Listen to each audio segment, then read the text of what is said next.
No, everybody wants to know, is it too late? Because, what is sad is when you read in the comments and when you do some research, you find that at local coin shops, there's a lot of people that are selling.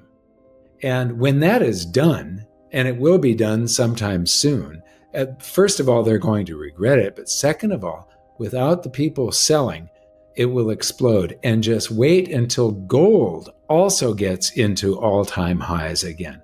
Once gold and silver are both in all-time highs, I think silver is going to turn into a rocket ship. Take a look at the little cup and handle there. Right. So we've made a cup and handle that we've broken. And then there's a bigger cup and handle that goes from 2011 that we broke a while ago. And then there's the 45-year cup and handle that goes back to 1980 that I'm pretty sure I was the first one to identify. But and we've broken out on that one as well. So these patterns, if you look at how they fulfill, it's a powerful pattern. And the one that's 45 years old, there is a lot of upside technically. If you're a technical analyst, you're coming up with silver prices that are rather breathtaking. So he's got a target of $85 in a matter of 3 to 4 weeks. It could even be higher than that. I don't know. But in one of our last videos, or a video that I did, I guess, maybe it was a video that both of us did, I compared the bull market of the 70s and showed how it went up and then it broke out right at the end of November. It went up, it paused, and then it broke out at the end of November. And then that increase showed that we should be in triple-digit silver. And I suggested maybe what we need to do is just move the decimal point one place to the right. I just want to point out how inexpensive silver is when you do this. When you adjust it for the CPI, look at how high that 1980 peak is compared to where we are today. And that is adjusted for the CPI. We know that the way they calculate the CPI is a lie. They were trying to modify the original version that ran from the end of World War II until 1982. And the truth lies somewhere in the middle. But the fact that this is broken out, and then look at the inflation-adjusted cup and handle again, the 45-year cup and handle. Once this exceeds the 2011 high, and this cup and handle fulfills, then we've got some real fireworks again. So yeah. The fireworks haven't even started yet. We've only lit the fuse. I mean, it is about to just do some spectacular things in a very short period of time. Alistair McLeod is somebody that I've got great respect for. He's a wonderful analyst. He's a great writer, and he's dedicated his entire life to this. He's one of the people that has been in it for years and years and years. So he might go back further than I do in this. There are so many Johnny-come-latelys now that have just jumped on this because it's really getting going and ramping up. But Alistair is somebody that has seen it all. And so I think that he is right here, that it might be not be the entire derivatives business, because Wall Street is always going to try and game the system and change everything into a fractional reserve scheme, pretending there's more chairs. It's musical chairs. There's really only one. They create 45 and they get us all dancing on the deck of the Titanic. Right? And it's in the 70s right now, I believe. And, it was I made some large purchases during COVID when it was up. I didn't nail 120 to 1, but I did get some that were way over 100, like 110. However, at 70, silver is still an extreme bargain at 70. It went to 30 in 2011. It went to 14 in 1980. And that day is coming again. But with the fundamentals underneath what's happening in silver, I would expect that we could go down way below 14 as far as the ratio. Yeah. Had you invert it so that it show when silver is outperforming gold, this ratio is going up, not down.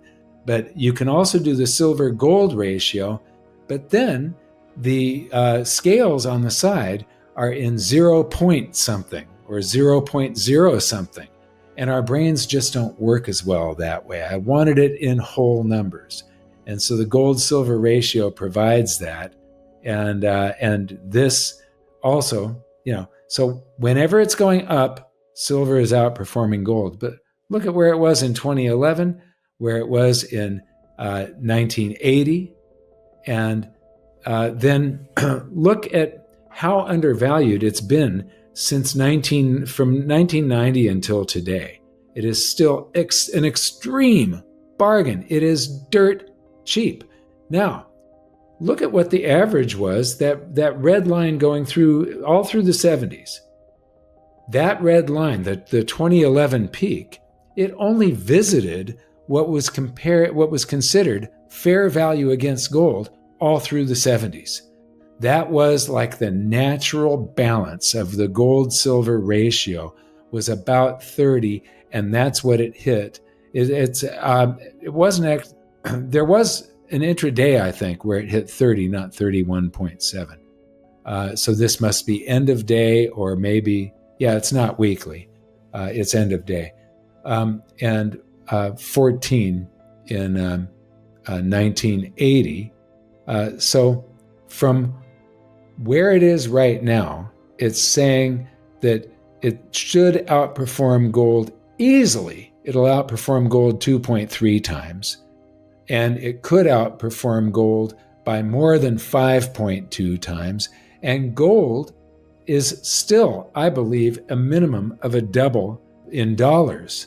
And so you take this 5.2 times 2, 10.4 times, and that is the minimum. But the gold-silver ratio could easily, when it hit 14, there was a huge strategic stockpile of silver that the U.S. had. They've sold it all off. The above ground stocks were far larger than they are today, far, far larger.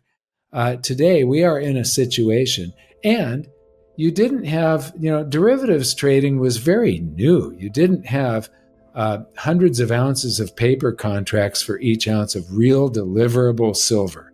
The potential to blast past that 1980 peak of 14 exists. So if you're at 73 and it goes to 10, you got 7.3 times the return on silver that you would get at gold, and gold doubling that.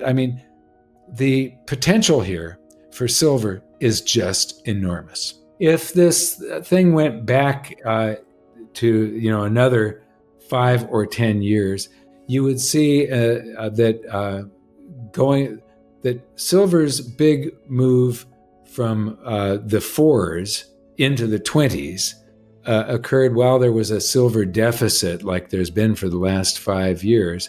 Then when it hit $48 in 2011, that spike, a whole bunch of people went out looking for silver. Takes a minimum of 5 years to get into production, and that's the reason you're seeing these small positive numbers. We had a deficit.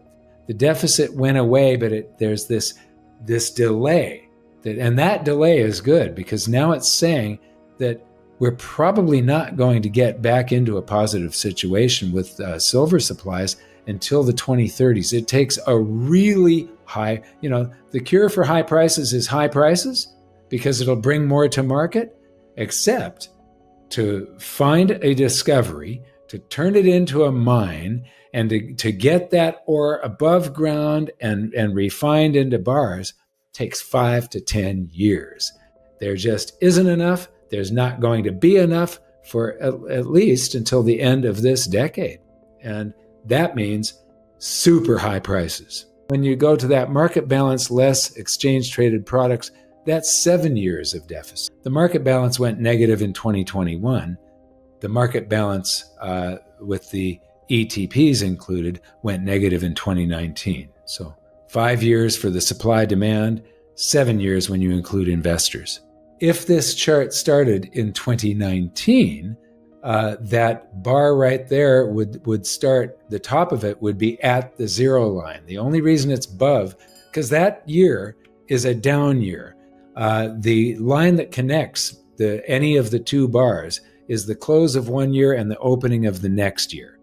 And so if the data started in 2019, everything would be below the zero line, and that would place 2025 down and 2025 isn't over with yet.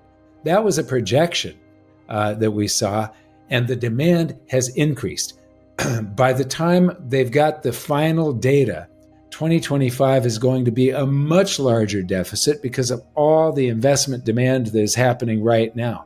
Those projections are always like a month or two behind. So they made those projections before the rush that is happening right now, before silver broke into all-time highs. If you started this in 2019, it would almost be 1.2 billion ounces of deficit cumulatively.